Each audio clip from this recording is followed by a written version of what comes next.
Әлем құрметті әріптестер, менің есімім Тұрсынбек Алмаз Жомартұлы. Мен сіздерге цифрлық педагогика бойынша курс жүргізген болатын. Ә, Біздің бүгінгі тақырыбымыз педагогтердің біліктілігін арттыру курстан кейінгі қолдау бағдарламасы. Яғни курстан кейінгі қолдау.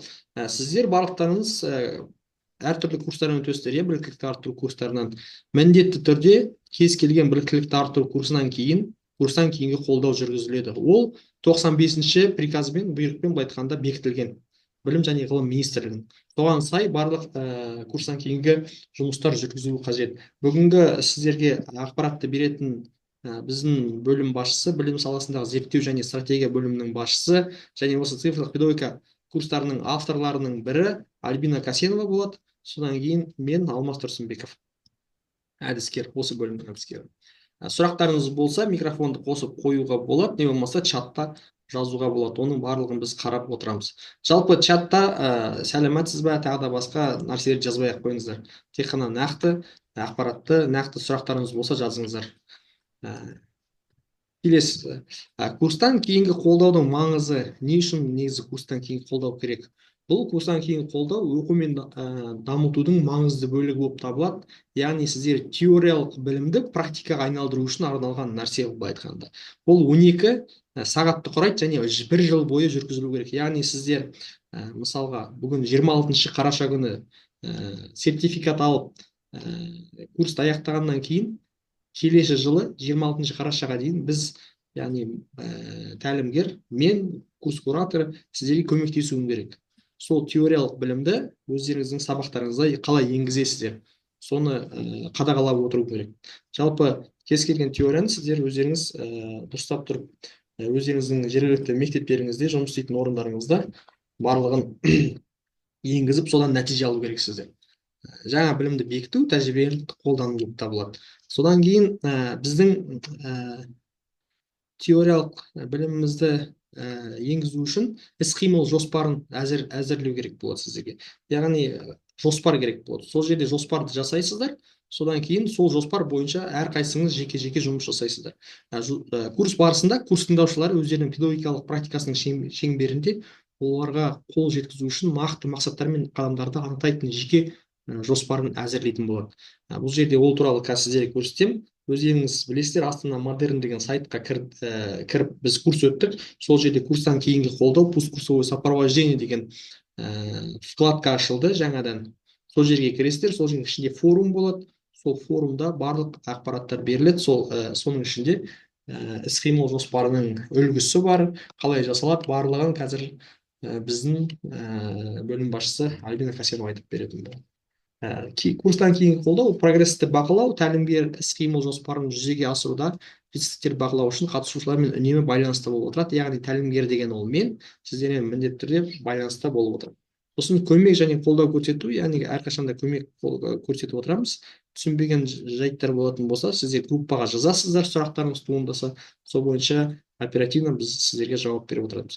Және тұрақты кездесулер, кеңестер болады. Яғни бүгін бірінші вебинар болатын болса, одан кейін тағы да әртүрлі вебинарлар болып, сол бойынша талқылайтын боламыз. Бүгін сіздермен іс-қимыл жоспарын көрсетемін, қалай жасау керек екенін көрсетемін. Содан кейін 1-2 айдан кейін тағы да кездесіп сіздермен жұмыс қалай жүріп жатыр, сол бойынша қарастыратын боламыз. Кімде қандай қиындықтар туындады дегендей.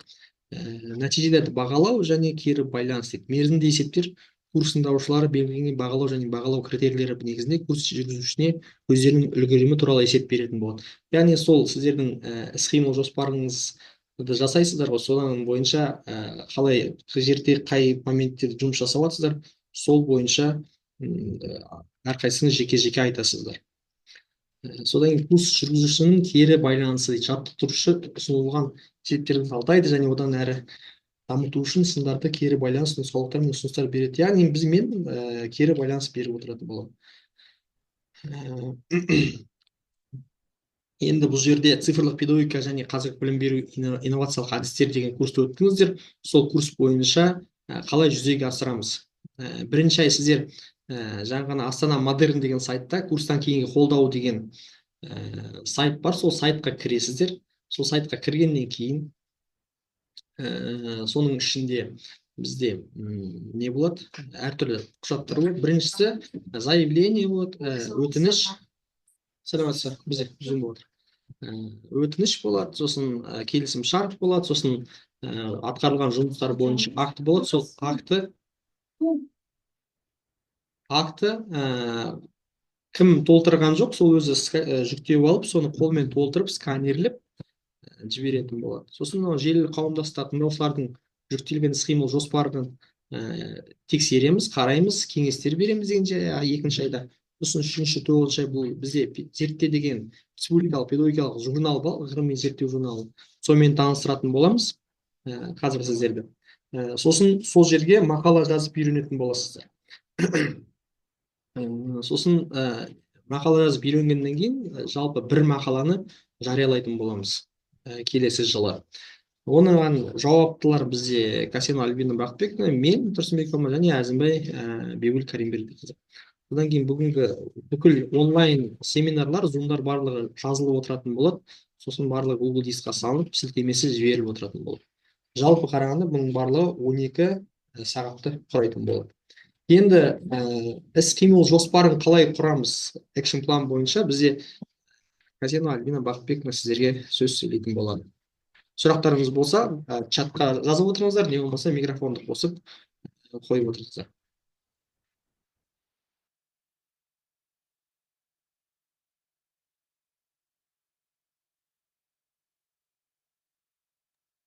Сәлеметсіздер ме? Естіліп тұрмын мен. Неғыл? Сәлеметсіздер ме?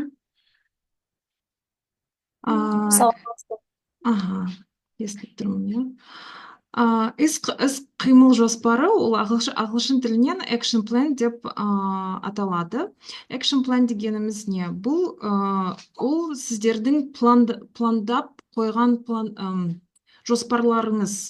Бұл курс аяқтаған тыңдаушыларға белгілі бір уақыт қызметін құрылымдауға, нақты мақсаттар қойуға және оған жетуге арналған нақты іс-қимылдар жазылған көмекші құрал.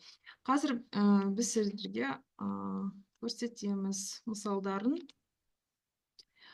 Ең бастысы, action planның ең бастысы ол смарт мақсаттар. Сіздер мұғалімдер, педагогтер болғандықтан кейін сіздер уже білесіңдер. Бірақ та мүмкін мынау вебинарда жаңа мұғалімдер бар, мүмкін кейбір мұғалімдер естімеген шығар. Бірақ осы жерде айтып шығайық. Смарт мақсаттар ол 5 әріптен тұратын аббревиатура, S smart specific арнайы нақты, measurable өлшеуге болатын шектеулі талап етушілік, attainable қолжетімділік, realistic шындыққа сай, қысқада нұсқа берілуі, timed белгілі бір уақыт аралығында шектелген деген ұғымдарды білдіреді. Қазір қарап шығайық. Мынау не мешать етіп жатыр маған? Көрінбейді. Тиімді іс-қимыл жоспары келесі элементтерді қамтуы керек. Мақсатты анықтау. Міне біз айтып кеттік қой, смарт мақсаттарды қоямыз. Сосын рет-ретімен қадамдарды әзірлеу. Біз планға қандай іс-әрекеттерді, нақты іс-әрекеттерді қандай жазатындарыңызды сол планда жазып шығасыңдар, және жауапты адамдарды тағайындау. Өздеріңіз істейсіз бе, көмек керек бола сіздерге, осы жерде планның ішіне салып қоясыңдар, және қандай ресурстар сізге керек болады. Сізге мүмкін, білмеймін, бір программа керек бола ма, кітап керек бола ма. Сіз соны ойланып, сол планға бүкілін жазып қоясыңдар. Сосын күтілетін нәтижелерге бағалау, қандай түпкілікті нәтиже қандай болатыны және оның қалай өлшенетінін анықтау маңызды. Сол жерге біз бір сезілетін, көрінетін бір продукт жазуларыңыз керек. Және орындалу мерзімін анықтау, сол action planге, қай жерде? Не істеп кеттім? кешіріңіз, бір сұрақ қойсам бола ма? иә. Бұның барлығы түсінікті. Енді маған қазақ тілін білемін ғой, бірақ енді кейбір адамдарға қиын болатын шығар. Орыс тілінде нелер жоқ па? Презентациялар. Түсінбедім. Сіз қазір бізге экшн план деп тұрсыз ғой, сол экшн планды қазақша түсіндіріп жатсыз да. Бәріміз бұл жерде қазақпыз ба, бәрін түсінеміз ба? Орыстар жоқ па? Оларға қиын болады ғой дегенім ғой. Орыс тілінде деген презентация бір түсінік бар ма сондай Жібереміз, бір? иә, жібереміз. Болады да, рахмет. Иә, жібереміз. Сосын орындалу мерзімін анықтау. Біз смарт мақсаттар туралы айтып кеттік қой, иә, смарт мақсаттардың бір аббревиатурасы time деген сөзден, иә, уақыт. Сол үшін біздің экшн пленді уақытында көрсетіп шығуымыз керек біз. Міне, мында біз сіздерге бір үлгі жасап қойдық. Міне, қарасаңыздар, бірінші столбекте, иә, сіздің қандай кәсіптік қызығушылығыңыз бар, не сізге керек, иә, сіздің потребность қандай, профессионалды потребностьтарың қандай, иә. Міне, біз мына жерде жай өзіміз жазып қойдық, иә. Бұл сіздің экшн планыңыз басқаша да бұл көрінуі мүмкін, бұл жай үлгі сіздерге. Мысалға, мен аттестацияға дайындалып жүрген мұғаліммін, иә, маған ол аттестация ең маңызды тақырып, иә, ең маңызды сала қазіргі уақытта делік. Сол үшін мен аттестацияға дайындалу деп жазып қойдым. Қандай смарт мақсат, иә, қандай нақты менде цель, иә, мақсатым бар. Мысалы, біз өзіміздің журналымызды мысалы ретінде жазып қойдық, иә, ғылыми зерттеу журналына география сабағында жасанды интеллект сервистерді пайдалану бойынша мақала жазу. Қараңызшы, иә, осы үлгіге. Бұл өте нақты. Мен уже білемін, иә, қандай журналға жазамын, не туралы жазамын, иә. Осы жерде сол үшін міне мынандай смарт мақсат болу керек. Сосын жауапты тұлға, мана біз айтып кеттік қой, кім сіздерге көмектеседі. Мүмкін мен өзім боламын, мүмкін мен группалас әріптесімді шақырамын, екеуміз бірге жазып отырамыз бұл мақаланы. Сосын мерзімі. Сіз, қалай айтсам,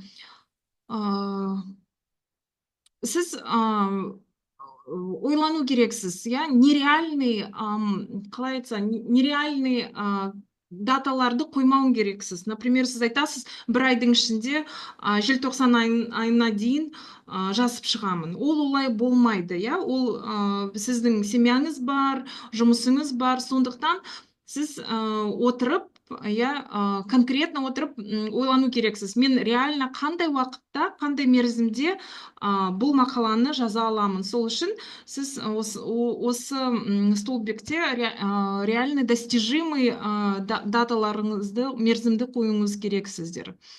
Ресурстар. Қандай сіз осы мақаланы география сабағы мұғаліммін делік, иә, сосын жиі сервистерді пайдалану үшін жиі сервистер туралы жазуым керек. Сосын сіз ойлану керексіздер. Маған қандай ресурстар керек ол үшін? Мүмкін маған Алмаз Жомартовичтан обратная связь қалай дешеді? Кері байланыс керек. Мүмкін маған басқа мұғаліммен сөйлесу керек. Мүмкін маған көбірек осы тақырыпқа сай басқа мақалаларды қарауым керекпін. Мүмкін маған НПА, нормативно-правовые акты, қарауым керекпін. Қазақстанда қандай жиі туралы қандай мәліметтер бар, қандай актуальный документы бар, иә. Соларды сіз ойланып, осы столбекке, ресурстар деген столбекке мұқият тұрып жазып аласыздар. Сосын іс-қимыл, иә, экшн план деп жатырмыз ғой, иә, іс-қимыл. Сіз сосын ойлану керексіз. Окей, қыркүйек айында мен тақырыпты таңдаймын, жоспар жасаймын, сосын Алмаз Жұрмартовичпен зумға жарты сағатқа шығамын, онымен сөйлесемін дегендей. Сосын екінші айда не істеймін? Осылай, 3 айды, егер де 3 айды жазып қойсаңыздар, 3 айды осылай жазып қоясыңдар. Қысқаша. Не істеймін осы 3 айдың? Мүмкін сіз мынау мерзімге қарамаңыз. Мүмкін сіз одан да глобалды тақырыпты аласыздар, иә? Білмеймін, мүмкін авторлық бағдарлама жазамын дейсіздер. Сондықтан бұл 3 ай ғана емес, ол 3 ай бола ма, 1 ай бола ма, 6 ай бола ма, 9 ай, 12 ай бола ма, өздеріңіз ойластырып жазасыздар осы жерге. Сосын күтілетін нәтиже, иә, ең соңғы столбик, ол мақала болады, иә, сосын іс тәжірибе тарату, сосын аттестацияға дайындық. Сіздерде сұрақтарыңыз бар ма? Осы бойынша. Так, чат. Вот это как? Вот это? Да. О, про это тоже пойдет. Мгм. Тоже смотрится. Мгм. Сұрақтарыңыз бар ма? Әріптестер.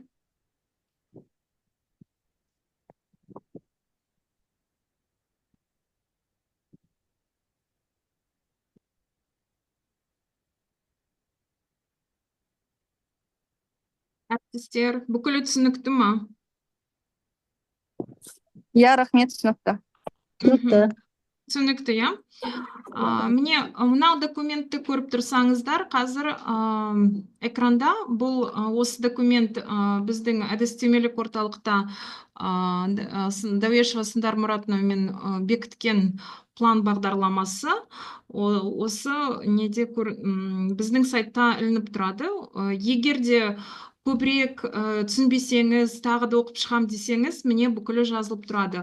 Мана кім бір әріптестеріміз сұрады ғой, орыс тілінде бола ма бұл информация, презентация. Эта информация также у нас вот на 2 языках, да, на русском, на казахском написано. Мы это все выложим на сайт, поэтому можете ознакомиться еще на сайте. Все ссылки, все Алмаз Журмартович отправит. Также здесь вот пример, ульгы образец, все есть на русском языке также. Угу. Үлкен рахмет сізге. Рахмет. Затем сіз осы планды жазасыздар. Біз қандай мерзім беруші?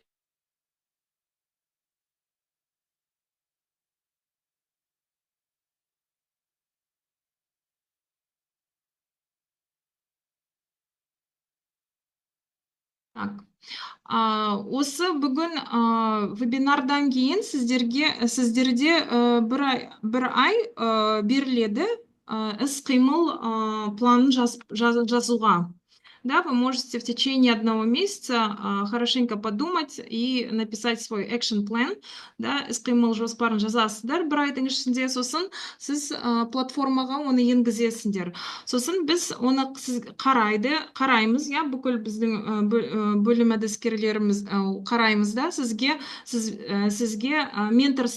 менторство көрсетеміз, ja, тәлімгерлік, сіздерге көмектесеміз. Егер сіз мақала жазамыз десеңіз, сендермен отырып кері байланыс беріп, сіздермен онымен жұмыс жасаймыз. Басқа бірдеңе істейміз десеңіз, оған да барысынша білгенімізше көмектесіп, сіздерге тәлімгерлікті көрсетеміз. Сондықтан да, егер де кәсіби дамимын десеңіз, бірдеңе істеймін, қандай да бір мақсатыңыз болса, осы посткурсовая курстан кейінгі қолдау бағдарламасы аясында істеп алуға жақсы мүмкіндік беріледі сіздерге. Сұрақтарыңыз болмаса, мен Алмаз Жомартовичке микрофонды беремін.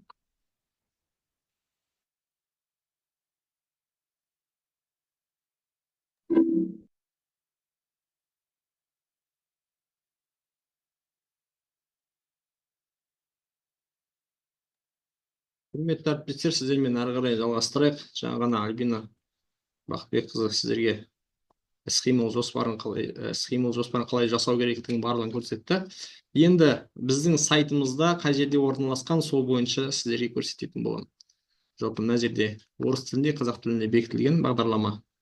Педагогтердің біріккен курсынан кейінгі қолдау бағдарламасы. Осы арқылы мына жерде жоспар біздің курс бойынша.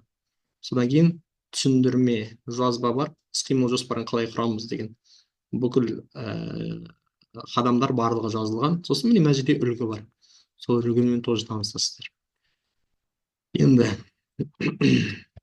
барлықтарыңыз білеміз, біздің сайтқа кірдіңіздер, әрқайсыңыз курсты өткіздіңіздер. Қазақша курс болды және орысша болды. Содан кейін мына жерде Астана Модерн KZ деген сайт бар. Сол сайтқа кіресіздер. Сол сайтқа кіргеннен кейін заходим на сайт и выбираем. Если прошли на русском, то пусть курсовое сопровождение. Если қазақша өтсеңіздер, курстан кейінгі қолдау. Заходите, мысалға, курстан кейінгі қолдау. Осы жерге кіресіздер. Кіргеннен кейін мына жерде тұрады цифрлық педагогика деп тұрады. Яғни курстың атауы тұрады. Эта платформа, этот форум создан для посткурсового сопровождения. В дальнейшем наш центр будет проводить еще разные курсы, и здесь уже будут добавляться другие курсы. Вот сейчас на данный момент у нас только цифровой педагогики мы проводим курс. Вот цифрлық педагогика деген атауы бар, мен мына жақтан курсқа кейінгі қолдау бағдарламасы деген вкладканы басамыз, нажимаем сюда.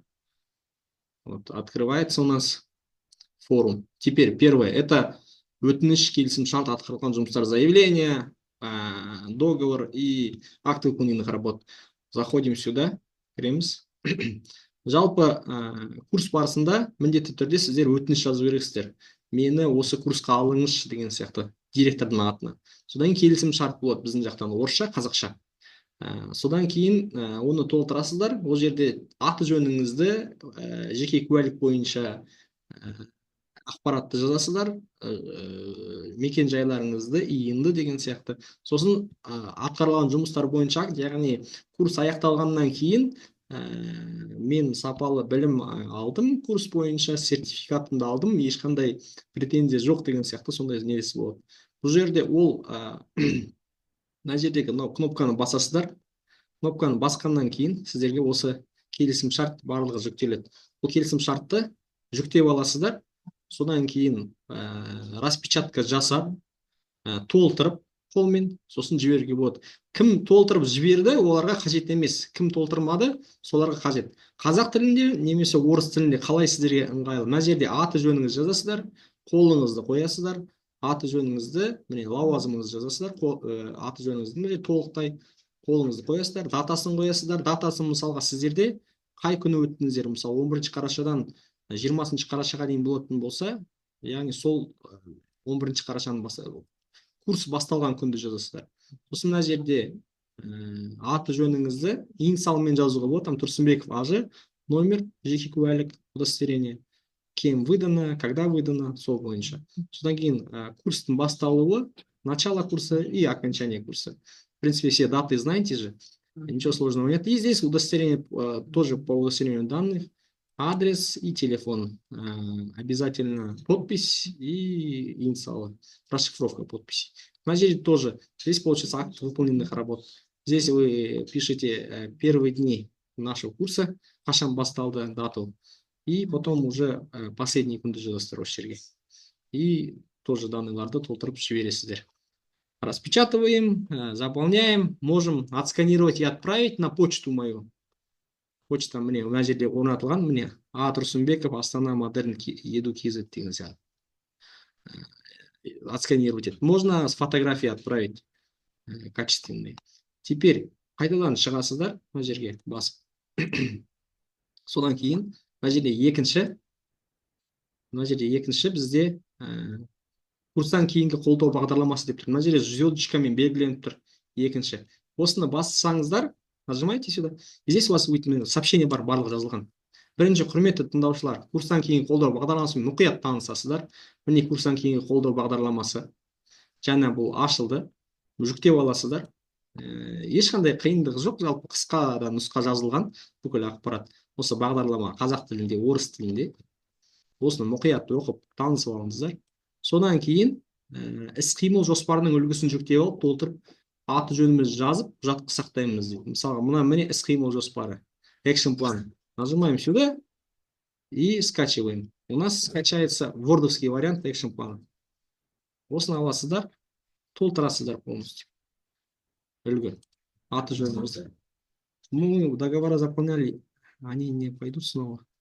Если договора уже заполнили, то и отправили мне, я принял, уже вам не надо. Кто не заполнил, есть курсанты, которые до сих пор не заполнили. Я им пишу в личку, звоню.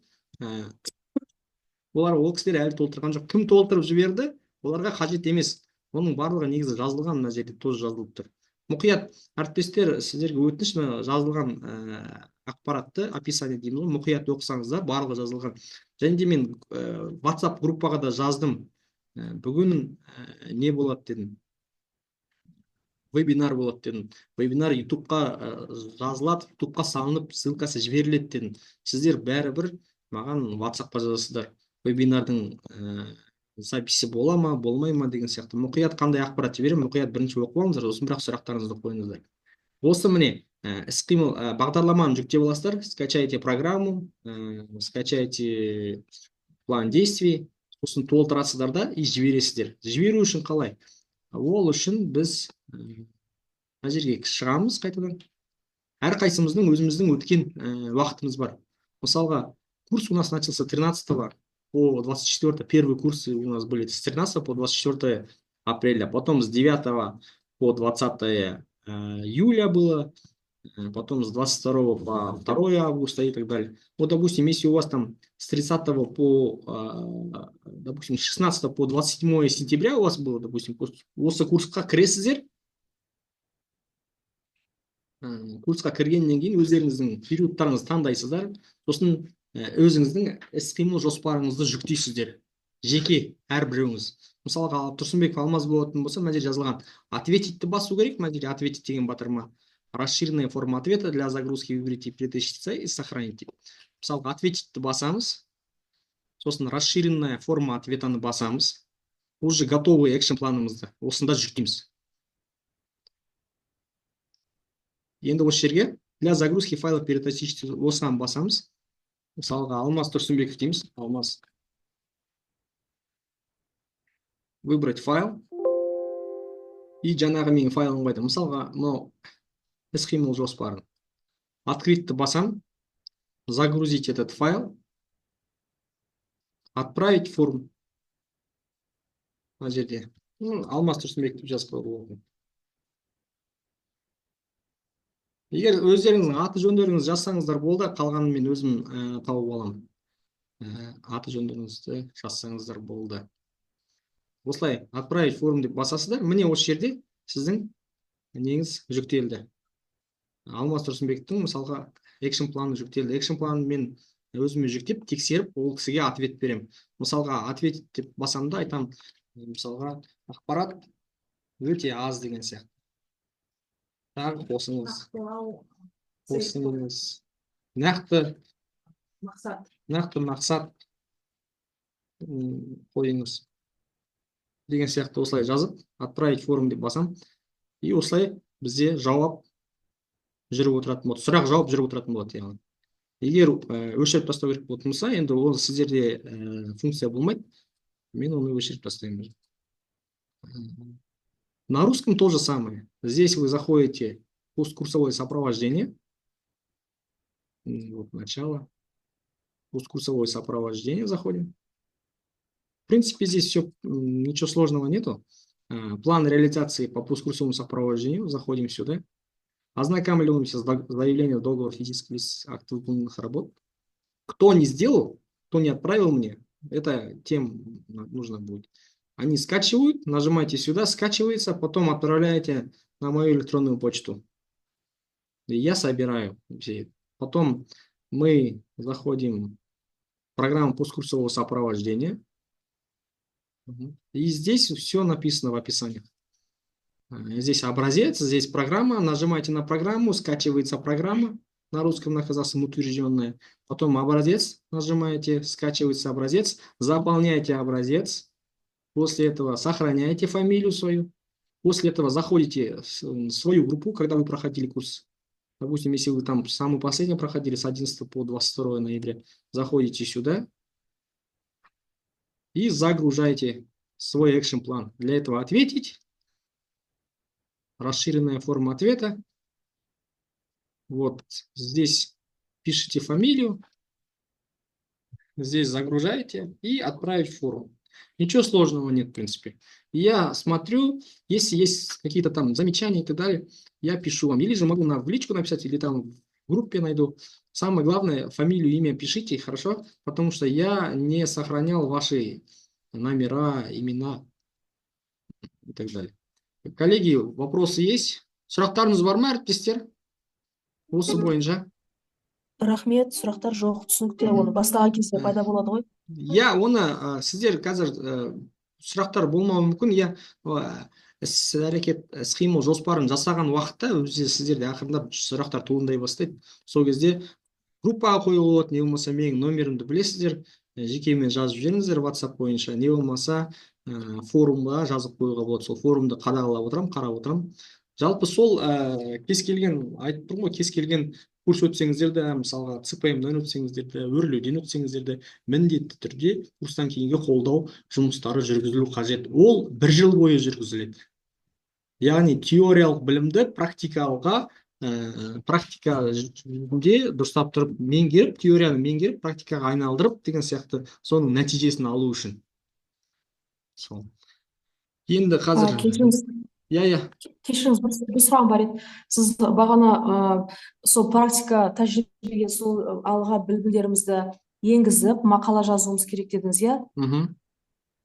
Мысалға сіздер курс барысында, мысалға Леонардо АИ деген, мысалға GPT-ді өттіңіздер, е? Сосын тағы да басқа нелерді өттіңіздер, сервистарды өттіңіздер. Бір күн мысалға бізде генерация текста болды, екінші күні генерация музыка, үшінші күні генерация презентации деген сияқты. Соны қалай жалпы қолданасыздар өздеріңіздің сабағыңызда? Мысалға сіз бастауыш сынып мұғалімі деп алайтын болсақ, е? Бастауыш сынып мұғалімінде GPT арқылы там бірдемені жасау деген сияқты өзіңіздің бір тақырыбыңызды алып, сол бойынша мақала жазуға болады. Бұл жерде бір жақсы плюс бар, себебі біз ол мақаланы біздің бөлім ғылыми зерттеу журналына жауап береді. Яғни біздің бөлімді Бибуль Калимбердиевна бар, ол кісі мақалаларды қабылдайды, қарастырады деген сияқты. Сіздер бізге мақала жіберіп, тегін жариялауға болады еще. Еще плюс бұл журнал аттестацияға жарамды. Яғни немен бекітілген арнайы құжаттар бар. Сол. Бұл жерде екі қоянды былай айтқанда өлтіруге болады деген сияқты ғой. Иә, сол қызық болып тұр, рахмет. Иә, курста аттестацияға жарамды, оны білесіздер. Плюс еще мынаны жариялайтын болсаңыздар, тағы да аттестацияға жарамды, тағы да өздерінің бір плюстары бар. Келесі жылы биылдыққа енді уже мақалалар қабылдап болдық. Биылдыққа білім алушылардың әл-ауқаты тақырыбында мақалалар болады. Келесі жылы бізде тақырыптық жоспарға сай тақырыптар болмайды, өзіміз уже қабылдайтын боламыз. Жақсы сапалы мақалаларды. Және де мақала бойынша біз жазу бойынша тоже семинарлар өткіземіз, қалалық семинарлар. Оған да тартып отырып аламыз. Иә, сіздерге хабарлап отырамыз. Жалпы өздеріңіз білесіздер, биыл міне біздің бөлім тамыз кеңесінде бір секцияға жауапты болды, 7-ші секцияға. Сол 7-ші секцияға мен өзім бөліммен ақылдаса отырып, өзім бөлім басшылары бар, өзіміздің әдіскерлер бар. Мысалға, өзіміздің курстан өткен, цифрлық педагогика курсынан өткен 4 мұғалімді спикер ретінде шақырып, солармен тәжірибе бөлістік.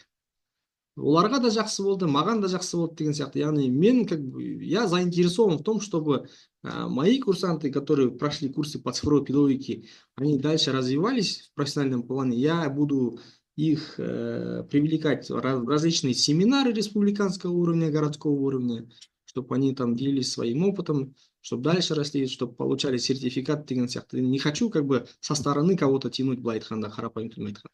Түсініңіздер, әріптестер, иә? Енді және де курстарда тоже мен жуырда сіздерге жазып жібердім, семинар болады деп, кім қатысады деп, соған қатысқан тоже курсанттар бар, алдында өтті. Енді әріптестер, Семинар, вебинар қосылсын, отправишь ссылку. ертең не болады, семинар болады, мақаланы жазуға бойынша. Олар барлығы біздің жүргізіп жатқан семинар барлығы тегін.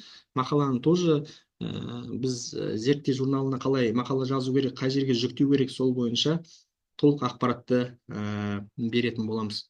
Ол бойынша қазір мен сіздерге несін жібере қойын.